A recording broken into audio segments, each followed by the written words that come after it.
April 17, 1941. Luftwaffe Test Center, Rechlin, Germany. 0640 hours. A thin layer of spring fog drifted across the tarmac at Rechlin as mechanics rolled the odd-looking aircraft from Hangar 5, its shape so strange that even veteran Luftwaffe ground crews still stopped to stare whenever it appeared. The machine looked wrong to the human eye, unbalanced, lopsided, almost broken from birth, yet it stood proudly on its landing gear as dawn light washed over its polished skin. This was the Blohm Voss BV 141, an asymmetric reconnaissance aircraft designed by Dr. Richard Vogt, a man whose engineering ideas were as unconventional as the war itself. On this morning, a new variant, the BV 141B02, was scheduled for a full flight evaluation, and the pilot chosen for the test, Oberleutnant Karl-Heinz Selewski, walked his slow circle around the aircraft with a mixture of curiosity and respect. The design defied intuition. The cockpit gondola sat entirely on the starboard side of the aircraft, a glazed pod offering nearly 360-degree visibility. The engine, a BMW 801 radial, was mounted off-center to the left, its heavy bulk balanced not by symmetry, but by careful calculations and structural trickery. A single boom extended to the tail, carrying the rudder and horizontal stabilizer like the spine of some mechanical creature evolved to solve a problem no one else could see. The result was an aircraft that looked like it should spin in circles the moment it left the ground. Yet the test reports said otherwise. She flies straight, stranger than a fever dream, but steady. Selewski climbed the ladder into the glass pod, the transparent panels still cold with morning dew. The view was startling every time. Nothing in front of him except sky, forest, and the long wings stretching left toward the engine nacelle. No nose, no central fuselage, just empty air and perfect visibility. A recon pilot's fantasy. He strapped in and ran through the start checklist, the intercom crackling as engineers confirmed fuel pressure, oil temperature, and pitch controls. The BMW 801 coughed, sputtered, then roared to life in a circular blur of propeller blades. Despite its off-center placement, the aircraft barely trembled. The counterbalances and structural offset worked exactly as Vogt had promised. At 0657, the tower cleared him for takeoff. Selewski eased the throttle forward. The BV-141 rolled straight down the runway. No drifting, no torque-induced pull, not even a shudder. The fog parted as the aircraft lifted into the morning air with an elegance that mocked its appearance. At 1,200 meters, he banked right over Lake Müritz, sunlight flooding the cockpit pod. The visibility was astonishing. He could see the entire horizon without obstruction, the forests stretching like dark carpets below him. He tested control inputs, rudder response crisp, elevator smooth, ailerons light. The asymmetry vanished in the air, replaced by an eerie sense of balance. As he continued west toward the practice zone, Selewski switched to the rear observers channel. Feldwebel Kurt Bohm, manning the flexible MG-15 in the aft section of the gondola, confirmed that visibility and rotation arcs were clear. "I could defend this thing alone against half a Stoffel," he joked. But the mood shifted when Bohm added quietly, "Sir, something rattled during the climb, low aft, didn't sound like vibration." Selewski frowned. The BV-141's test models were notoriously sensitive to weight distribution. Any loose panel or tool could upset airflow or destabilize a tail-heavy configuration. "Mark the position. We'll keep it steady until inspection," he said.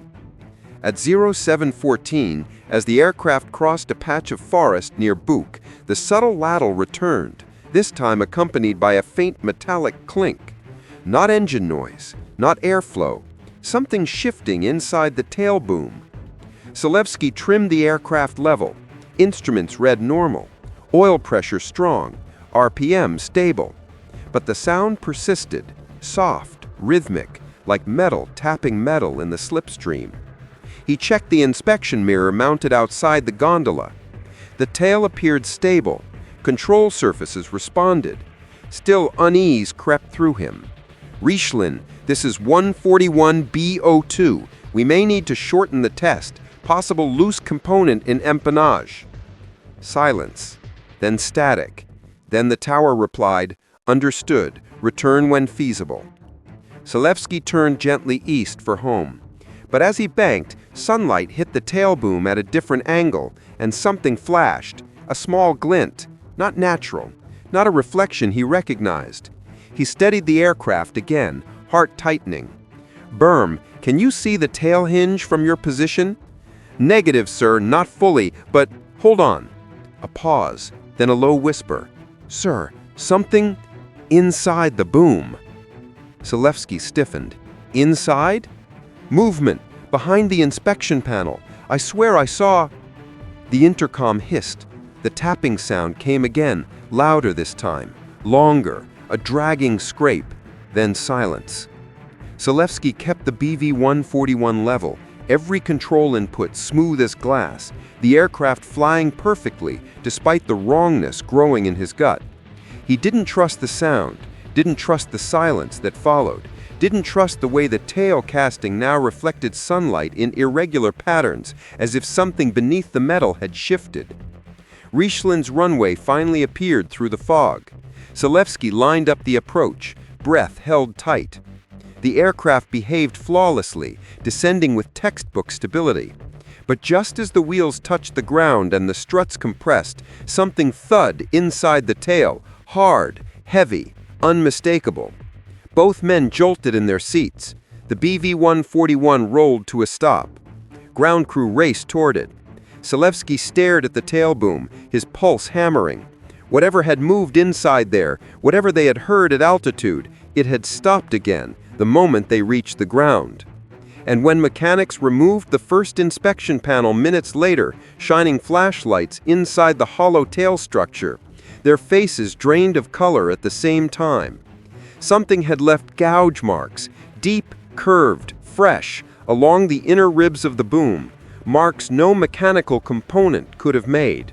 April 17, 1941, Luftwaffe Test Center, Rechlin, Germany, 07:52 hours. Mechanics crowded around the BV-141's tail boom as the sunlight strengthened over the field, their shadows stretching long across the concrete, while officers barked orders for tools, flashlights, and measuring calipers. No one could explain the gouges carved into the inner ribs of the tail, fresh, jagged, and curved in a way that looked disturbingly organic. Oberleutnant Karl-Heinz Selewski stepped out of the cockpit gondola, helmet tucked under his arm, eyes glued to the open inspection panel. The aircraft was supposed to be empty. There were no moving parts inside that portion of the boom except for cable runs and control linkages. Yet the marks were undeniable. Feldwebel Burma stood beside him, face pale. "Sir, this isn't damage from vibration. Something was in there," he whispered. Selewski didn't answer.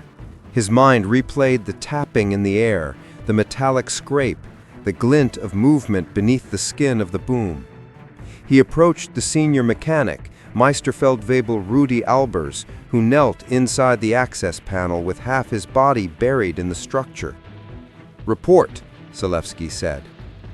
Albers slid out, wiping sweat and dust from his face. "Control rods are intact, cables fine, no loose rivets, no broken stringers. And these scratches, Herr Oberleutnant, they look like something pressed outward from the inside, hard." He hesitated before adding, "as if something was trying to get out." Before Selewski could respond, the base commandant, Hauptmann Gerhard Vogt, not related to the aircraft's designer, strided toward them with two evaluation officers from Berlin. "What's the issue?" one demanded. Albers pointed at the gouges. The officer leaned in, frowned, then frowned deeper. "Could the pilot's landing have stressed the boom?" "Negative," Selewski said firmly. "The aircraft handled perfectly. Whatever caused this happened in flight." The officer dismissed him with a wave. "The BV-141's asymmetry already taxes the airframe. It could simply be metal fatigue." "Metal fatigue doesn't make rhythmic tapping sounds," Burma muttered too loudly. The officer shot him a glare. "You heard tapping?" "Yes, sir. Repeated. Intentional." Another officer snorted. "Must have been airflow distortion. This ungainly machine is a collection of airflow distortions." Selewski clenched his jaw, but said nothing.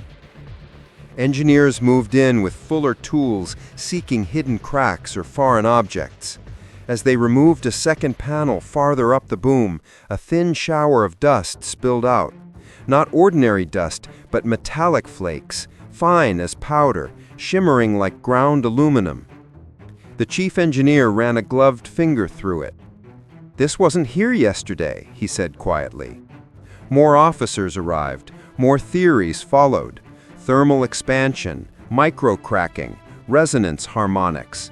But all fell apart when a junior technician shouted from inside the boom, "There's something lodged in the third rib!" Everyone rushed over. The technician reached deeper with pliers, gripping something wedged between a structural rib and the outer skin. It resisted. He tugged harder. Suddenly, it snapped free with a metallic chirp and flew out, clattering on the concrete. The men stepped closer. It was a shard of metal. Thin, curved, almost like a sliver peeled from inside the boom. But its edges weren't torn or jagged. They were smooth, rounded, almost polished. A shape created by force, not accident. "That's not from the airframe," Albers whispered. "Wrong alloy blend. Too light, too flexible." The Berlin officer picked it up with a handkerchief, turning it under the light. "Some foreign object got into the boom during maintenance."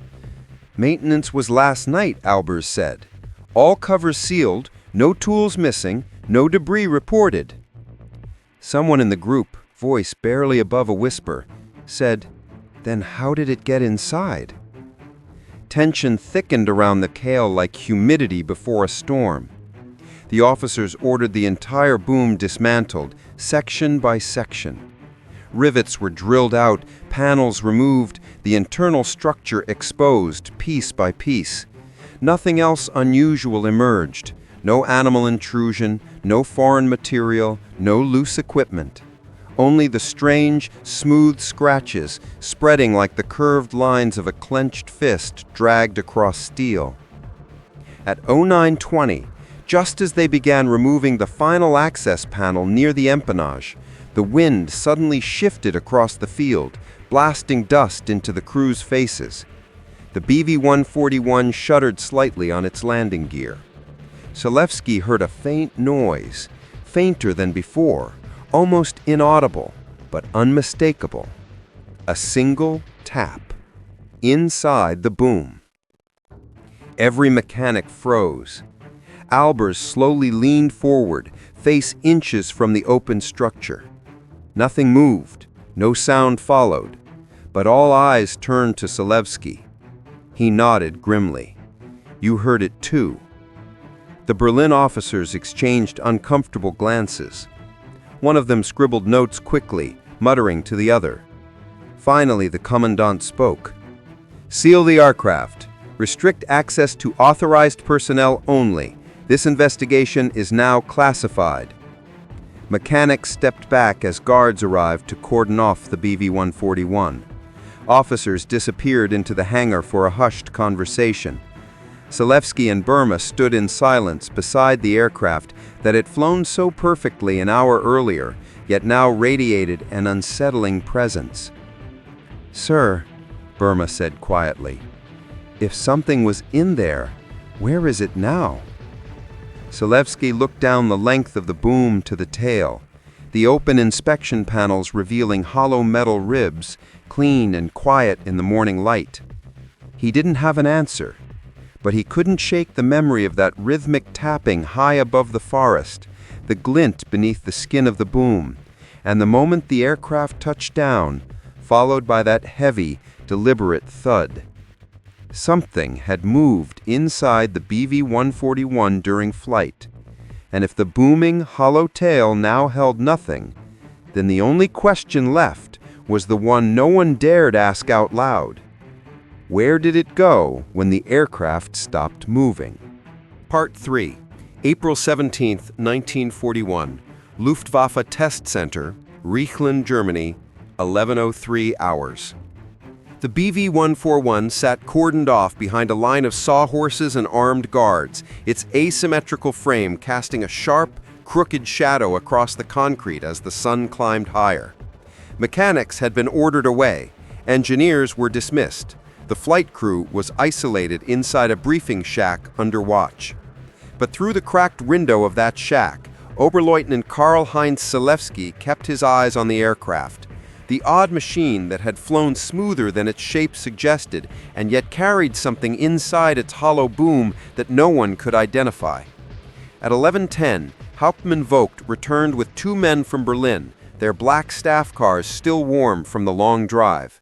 One was a technical inspector. The other wore no insignia at all, only a lapel pin, the kind that said his authority came from somewhere above the Luftwaffe.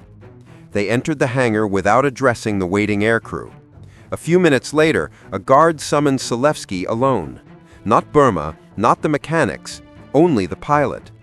The interior of the hangar felt colder than outside.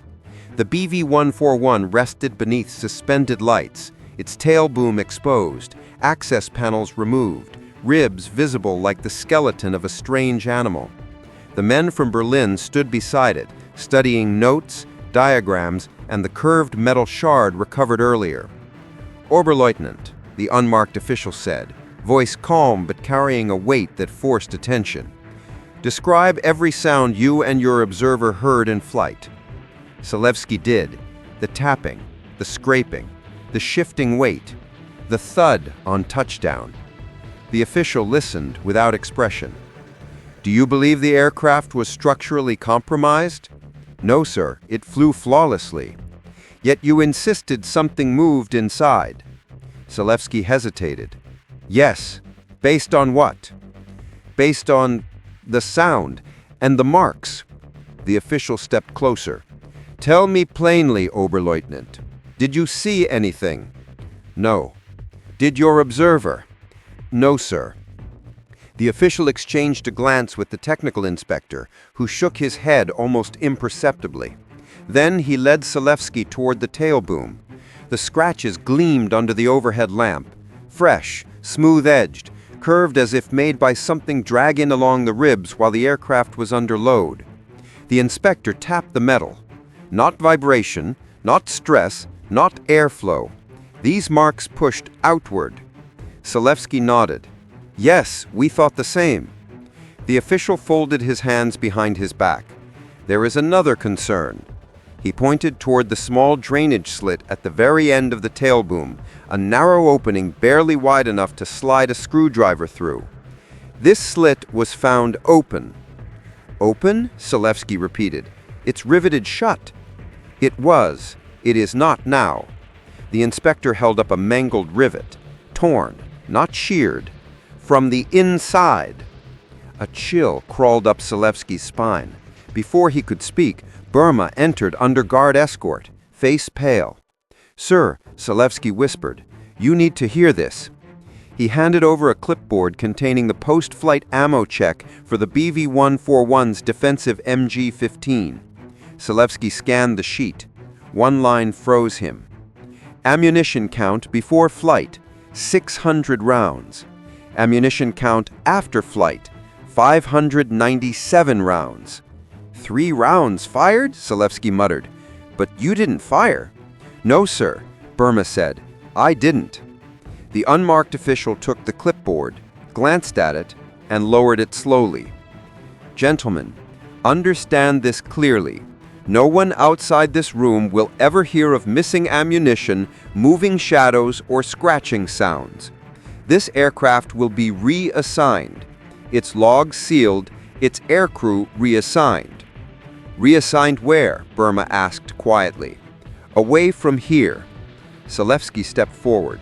"Sir, if something left the tail boom through that slit, it encountered nothing of value. This facility is secure." His tone made it clear the discussion was over. But as the guards escorted the two men from the hangar, a mechanic sprinted toward the command group, breathless. "Hauptmann, there's something on the northeast perimeter fence." Minutes later, a squad of soldiers, the officers, and both aircrew stood at the edge of the field. The perimeter grass was flattened in a long, narrow path, as though something heavy had dragged itself along the ground. The trail continued through the grass until it reached the outer fence, where one section of wire mesh bulged outward, bent at an angle consistent with force from inside the base. On the metal were faint markings, curved, smooth, like the scratches inside the tail boom. No tracks, no footprints, no fur or fabric, no shell casing from the missing MG rounds. Just a trail that ended at dense forest. The unmarked official snapped the case containing the metal shard shut. "The search will extend 5 kilometers. Nothing unusual will be reported. Nothing unusual was found." He pointed at the two airmen. "You will be transferred by sunset." Selewski opened his mouth to argue, but stopped. He understood. This wasn't aircraft testing anymore. This was containment and denial. By evening, the BV-141 was sealed inside Hangar 5, covered in tarps, slated for structural reevaluation. Its logs vanished, its test results classified, and its aircrew reassigned to a night fighter training unit in Würzburg. 2 weeks later, the aircraft itself was shipped out, destination not listed. Some whispered it went to Tempelhof. Others said it went to Peenemünde. Others claimed it was dismantled and buried in crates beneath the Baltic coast. But none of those rumors explained what happened months later, after the first October frost, when a Rechlin guard found a curved metal panel half buried at the forest edge. A panel from the BV-141's tail boom, gouged from the inside, with 3 small smooth-edged indentations spaced exactly like the claw marks found inside the boom.